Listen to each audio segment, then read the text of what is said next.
Hey Jables, Kevin here. Decided to bring you guys along, although we're already started, on some pretty critical rework to slightly alter. This filleted fish, and we'll show you some still shots in this, is the ECU engine harness out of slightly altered. I had a short, I think we've talked about on a couple of different shows, where my backup lights keep popping fuses, and I've had mystery current drains. Well folks, it turns out to be right in here, where the harness was rubbing against the back of the cylinder head on the valve covers and shorted out, broke several wires, contributing to my problems. We're going to just let you tag along as I have laid out the harness. I'll talk about some of the ways we put it all together, why I tied it down the way I did, and then set you up and let you watch me de-loom it, find the broken wires or the skinned wires and make the repairs, and then finally redress the harness to put it back into the Jeep. Hey guys, just thought you'd get a rare shot. This is a TJ without a wiring harness. You don't often see it without that. And you can all see the dirt and the crud and the crap from the last time I went four-wheeling. So you can see the main connectors that go from body harness to ECU to all that. You can see my ECM over there with 3 plugs disconnected. They're on this harness in here. So this is a rare shot. I will tell you, we took us, what, about 2 hours to get the harness out, mostly because of the lower end. And we did something kind of unusual. Follow me. Normally on a TJ harness, you have to drop the gas tank to get the engine harness out. Go figure. Or, if you're like me and you happen to have a part stash with a few weather pack connectors, you can just cut the harness back to your fuel tank. And this is your fuel pump trigger, your ground wire, your sensor wire, your power to your sensor, and I'm going to put a 4-prong weather pack connector, same type of connector that's in the rest of the Jeep. I made it extra long so that it can reach up to the transmission, and I will plug it in next to the transfer case. Sorry for the noise, but the neighbor's having tree work done. And so we'll be carrying this on a little bit later, but that's what this cable is hanging out here. I decided rather than drop a gas tank, which happens to be full of fuel, to disconnect these wires, I'd rather just put a connector in the line. Hey guys, we just set you up. This is going to be your viewpoint on a timer and on a fast forward. But I wanted to take a moment to explain what I'm doing here. And thanks to the Rusty the Jeep restoration project, I learned how to secure a harness down so that you can work on it freely, but you won't lose critical information like where your keys and splices are. So what I've done, just so you can see, is I've taken a zip tie with a hole in it, one of the mounting type zip ties, which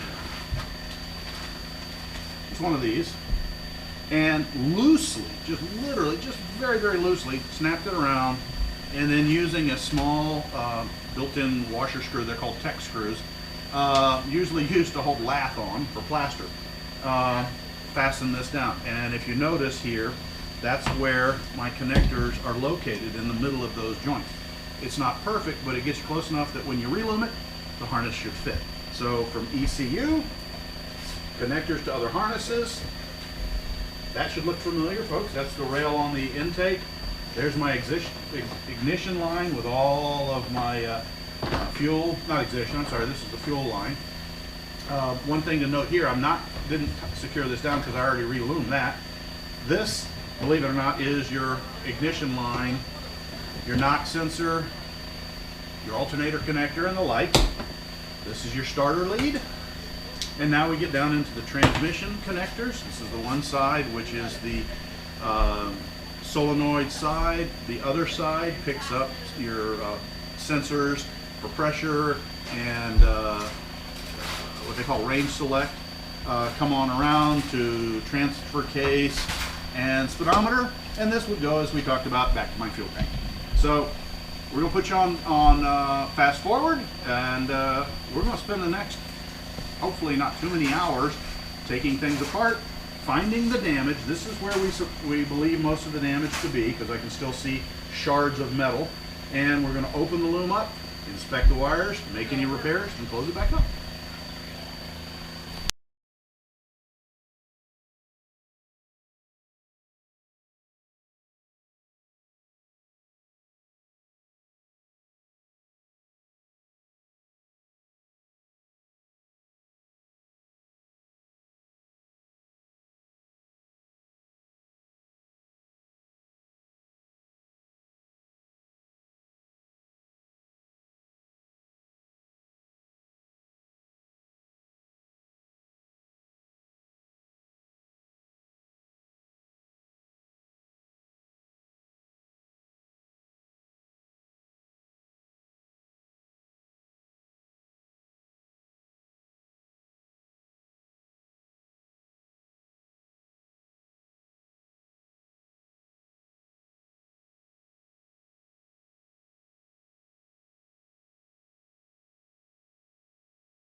Hey folks, just to show you how I check continuity quick and easy, I've got a little VOM or volt-ohm meter, multi-tester.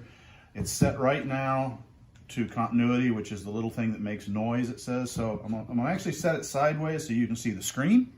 These are the probes. When they're apart, it says overload, and when there is continuity, i.e. a short, it beeps at me and it goes to 0. Keep that in mind if you see any other still shots down the line. And as if I knew what I was talking about, here's a shot with the voltometer reading open. And as soon as I touch the wire, I get a 1, which you can't hear it, but believe me, it's beeping.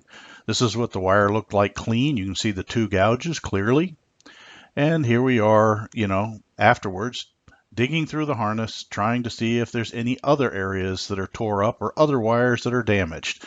And unfortunately, the answer to that was yes.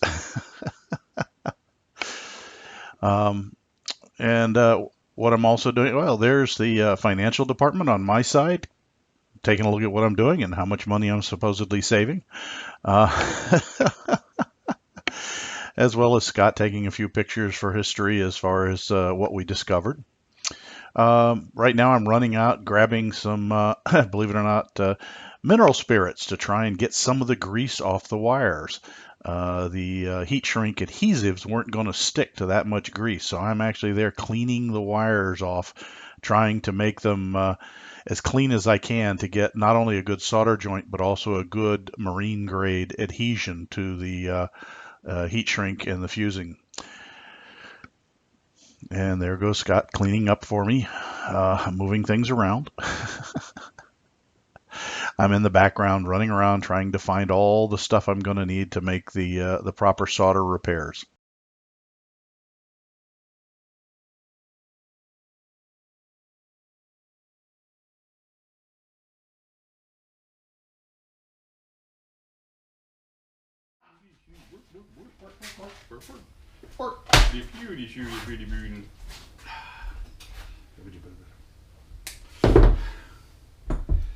First you put the chickie in the pool. Work, work, work. Eat up, work up, and that means I love you. Stop. What? Heat shrink tubing. Just. Okay. And we don't need a dust brake shield incident here. No, we don't.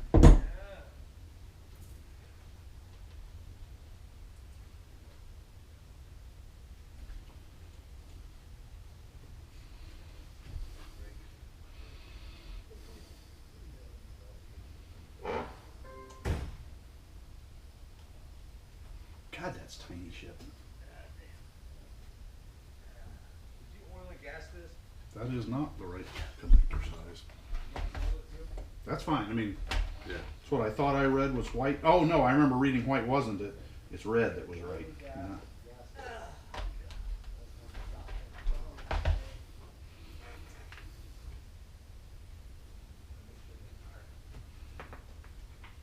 The way I like to do it, and the way I've seen it done most properly was to loosen these a little bit. And can you see what I did? Interleave. That's all right. Sit right here. Just got one in the house. You sap something. Here, hold that. How's that work? Does you?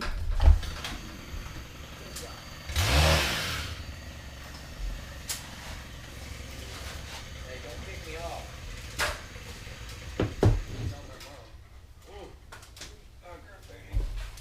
No, those crimps are just. Nope. Everything I've seen says this is what you're gonna watch. The Dory tagged me the other day. They have solder inside there and everything, right? Yep.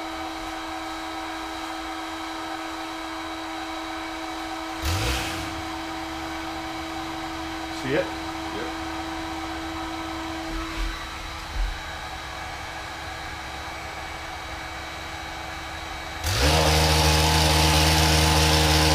I want to let it cool and test it.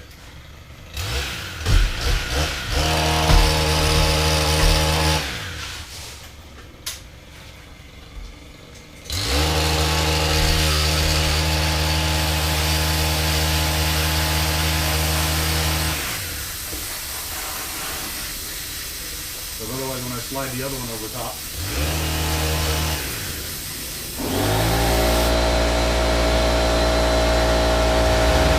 Sweet!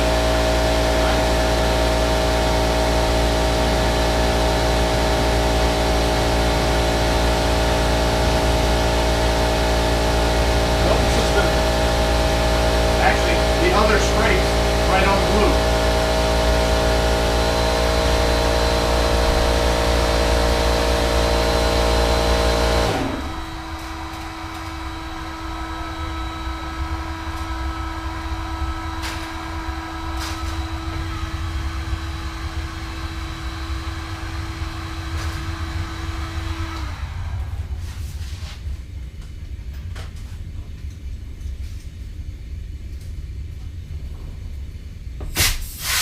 Still hot.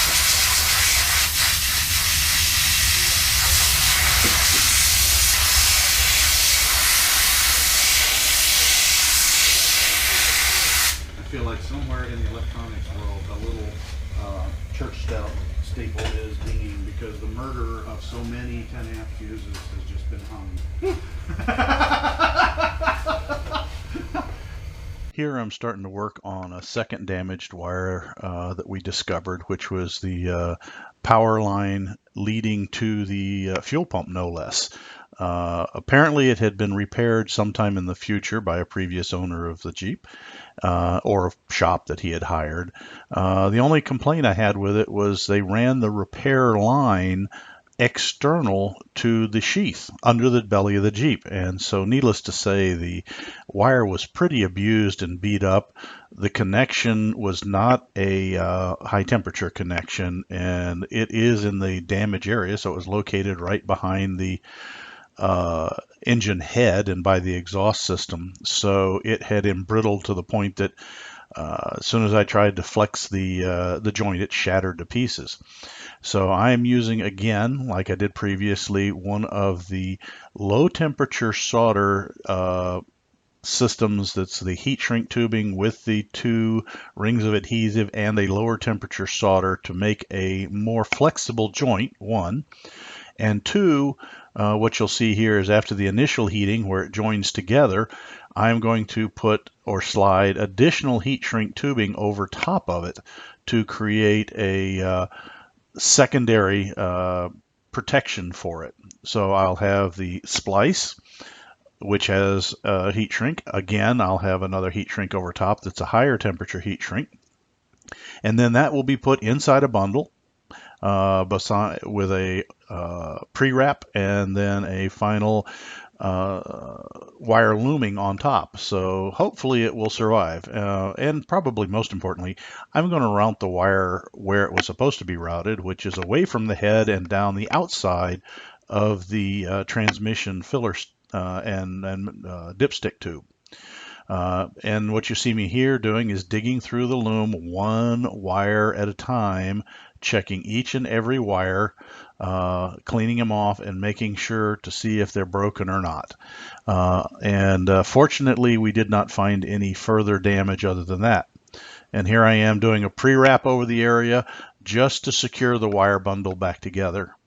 And after that, I'm going to kind of go off and get some tools, take some of the temporary hold down loops off so that I can get the tape around the joint properly. You want to do kind of a figure 8 pattern and then a couple of wraps on the left hand bundle, then a figure 8 around the T, and then a couple of wraps over the T, and then a figure 8 again, and a couple of wraps around the other leg to create a a good seal in that area. Then you do it all over again when you put the split loom on. So if you've ever pulled a factory wrap apart, you'll know what I'm talking about. Seems like you use a couple of yards of material each time you do a joint. That was my wife again checking in, and are you hungry for lunch? Do you need anything more to drink? She's pretty good about taking care of me, so I really appreciate that. And I'm resecuring the zip tie joints because, again, until it's fully secured, at least with the pre-wrap, you don't want to lose the position where the wires come out of the bundle to the various connections. If you do, the harness will not fit. And unfortunately, I've had to go in and help people several times. But we're digging along there. You can see I'm still stripping off some more garbage and some more grunge, kind of unwrapping, checking the wires as I go, feeding the newer wire through it that I've got to put back in the harness for the fuel line. That's kind of the red wire you see laying loosely all over the place. The one that's dangling to your right is the one coming out, and the one to the left is the one going back in. I'm kind of pulling a little out and feeding another one in. And Scott's down there moving stuff out of my way, trying to keep me moving so that I don't waste any more time. At this point, it's probably about 11:30 in the morning, so we're making good progress.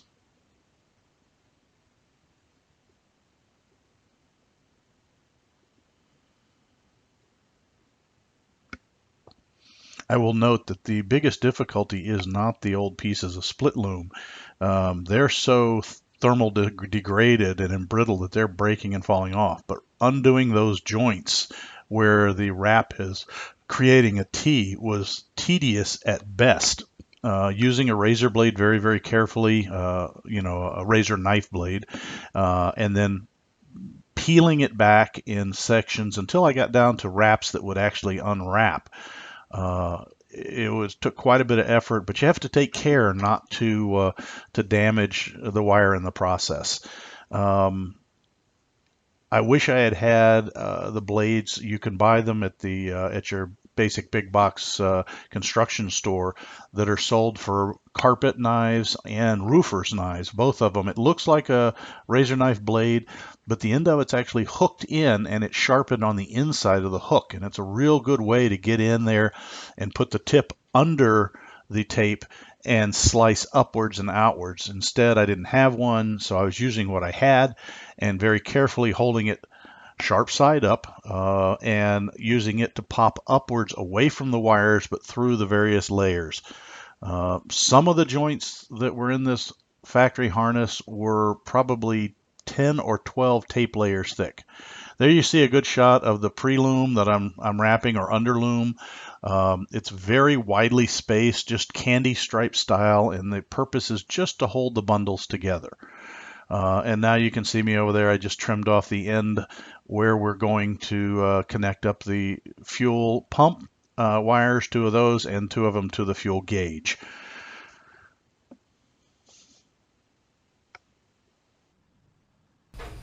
Hey guys, we broke for lunch and thought we'd take a short second, and rather than everything in what do you call that, high speed or whatever it is, yeah. Explain what we found. You saw, if you were paying attention, and we'll try and sneak in some of the stills that Scott took. The harness for Slightly Altered was just absolutely full of mud and dust and crud. Lazy Springs or whatever. Well, wherever. Wherever, also, yeah. How many rivers have I crossed? Yes. So you can tell you wheeled. yeah. Yeah, it's one of those things you ought to be aware of, folks. Your harness does fill up with muck and mire, which is like grinding paste to the wire. What's in your loom? Now, you may be wondering, we did find my wire. It was the reverse light wire. You saw some shots with the VOM where we showed you where the short was. Right. It had rubbed itself on the back of the valve cover, literally the valve cover where the stamped or the forged metal, the aluminum metal had a sharp edge. We're going to do some extra padding up there to make sure that it doesn't rub again, at least not in my lifetime. We checked every single wire. We noticed that this is not the first time this had happened. Apparently the previous owner must have had the same issue.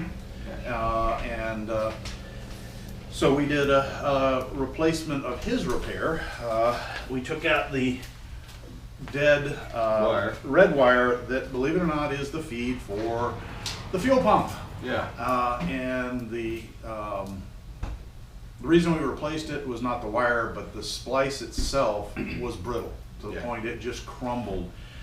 It was an older style splice where it was a crimp through. And nowadays, as you saw with the soft solder systems, you have adhesive splices that will take a whole lot more abuse. Yeah. They solder a narrower section of the wire, so bending's not an issue. So decided that I'm in here. I'm just going to replace it with a brand new 18 gauge wire, same color from the connector all the way down to the pump. You can tell which one it is because it's the one that's nice and bright and shiny red compared to everything else. Yeah. And we're getting ready to move on with new split loom, 3/8, 3/4, Some really cool space age stuff. and some really good. This is a split loom too. As you can tell, it kind of holds its own shape for the larger pipes, but this Some splice opens up satellites, missing parts. and snaps shut, and then we will seal the ends. This one is, you'll find it in a Jeep already used in high temperature, high rub areas. Especially around the hoses. Well, yeah, the hoses and on the injector line. Some of the injector lines, the 3 and 4, mine had it on it where the cables run over that line for your throttle body. And so this is going to be interesting. It's kind of a Chinese finger torture stuff, so we'll have to see. Finger trap? Yeah, not quite. So if you hear in the video, I need Kevin go off. He probably heard me scream, "I need an adult." Yeah, well, that could be too. That could be too. So, See, you say that, I'm gonna put my finger in the Chinese finger trap. Why you gotta do that, man? well, this one is split again, folks. So if he gets stuck, he's really trying hard. So we're gonna continue our break. Gonna have ourselves some sandwiches. Yep. Gone out thoughtfully. The financial department at my house decided to drive out and get some since we're all under restrictions and we can't go off and sit in a restaurant. Yeah. So they wanted food, and I was like, well, if you're going, I'll pay if you pick up.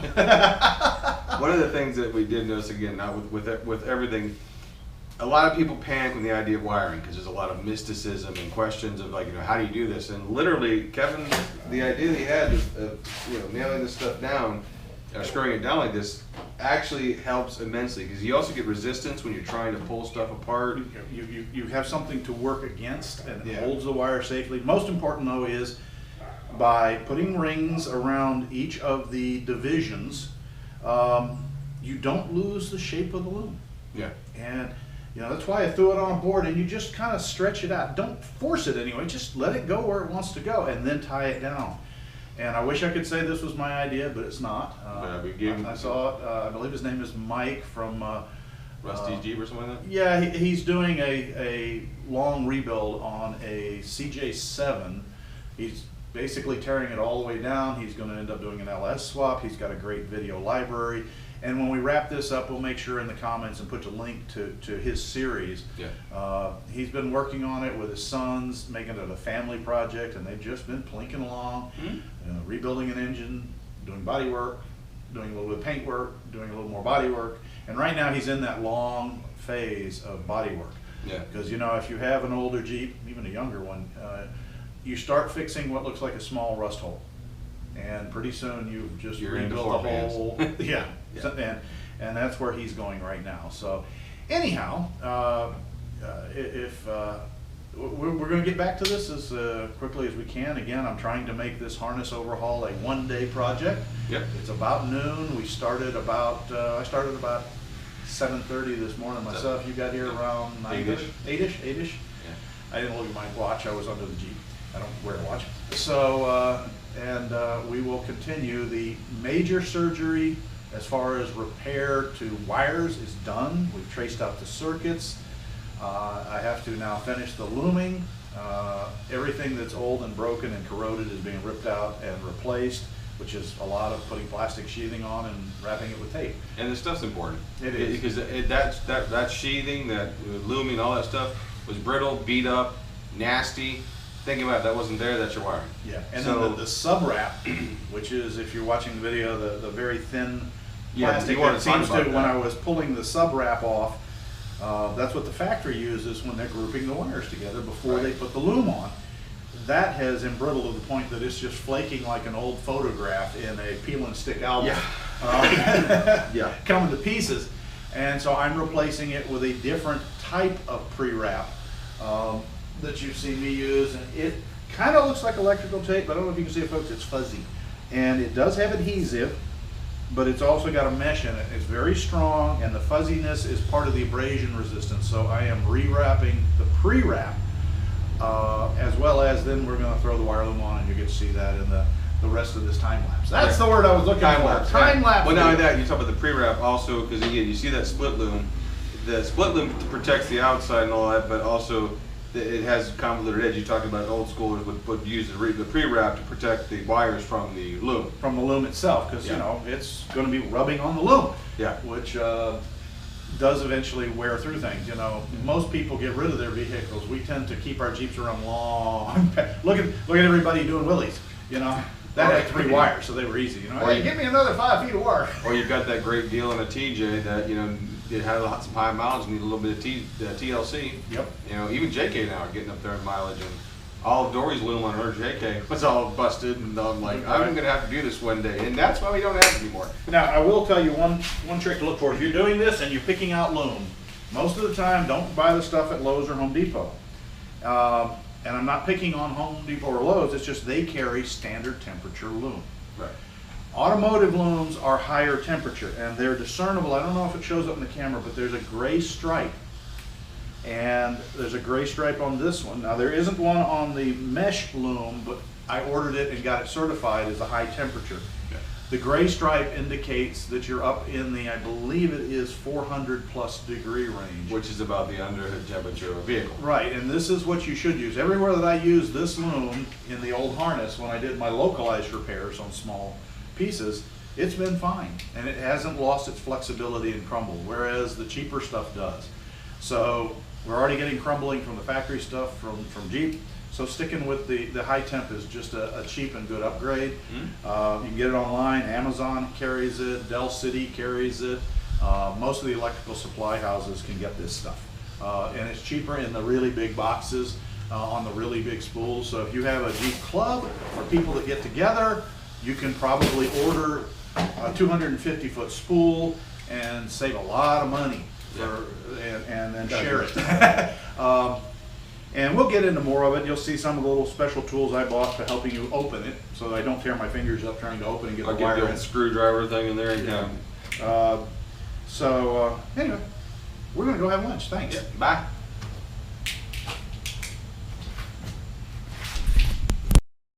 And we're back again after lunch. Pretty good. Some sandwiches from Wawa. Anyway, what I'm doing here is installing a weather pack connector on the line that will eventually feed the fuel pump and the sender gauge for the fuel tank level. It was only 4 wires, so I just crimped on a new weather pack system and started in earnest the re-looming, starting off with smaller diameter 3/8 inch loom where it fit over the smaller bundles. Cleaned up. It was amazing how much lighter and smaller the harness looks like, and getting all those pieces on. Once I ran out of areas to use the smaller loom, I moved up to the 3/4 inch loom where it fit. The spool on the table is the smaller stuff. The box is the larger that you see kind of behind me off my right shoulder. And that handled a lot of it. And then finally, when nothing else would fit, I went back to utilizing the largest diameter, which is the woven split loom system that I had. One thing I'll note here, and you may catch it in the high speed, I don't know how well it'll show up, is the smaller molded or corrugated split loom holds itself shut very, very nice. The braided split loom, on the other hand, will stay shut, but it's much looser.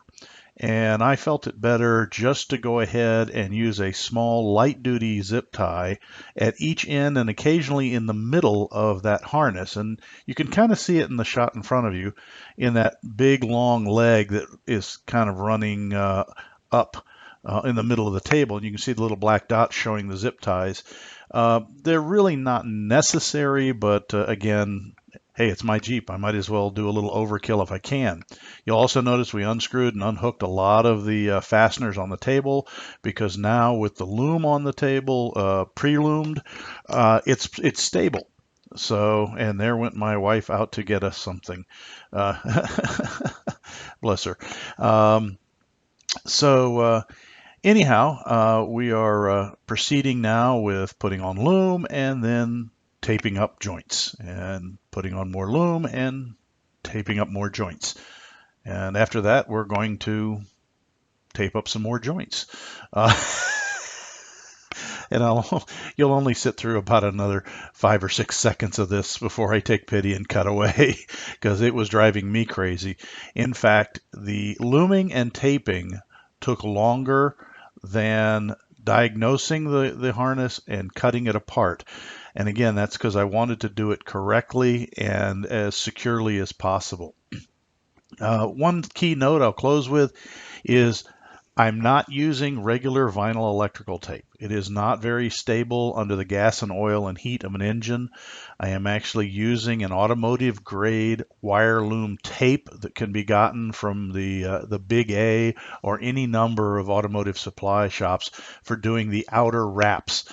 The inner wraps that's commonly called a BMW certified harness tape. But it'll definitely do what you need it to do.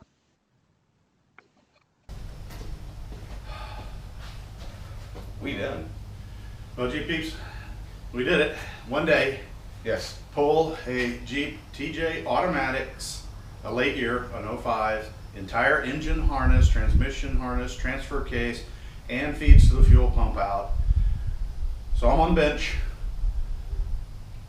troubleshot it, found one short that was popping the number 7 fuse, very clearly shorted. Found another wire that was put in, as we mentioned earlier, by previous owner that was the fuel pump feed that was running externally and was pretty beat up. So I just went ahead, I'm in there, put a brand new 18 gauge lead, correct orange, red color and everything. Yep. Re-cleaned out pounds of dirt. Seen the photos on that. And then re-loomed it in a combination of mesh loom for larger diameters so they could adjust, as well as then 3/8 and 3/4 split loom from the factory, high temperature, and then use the appropriate joint tape to do the figure 8 wraps around the T's and the joints.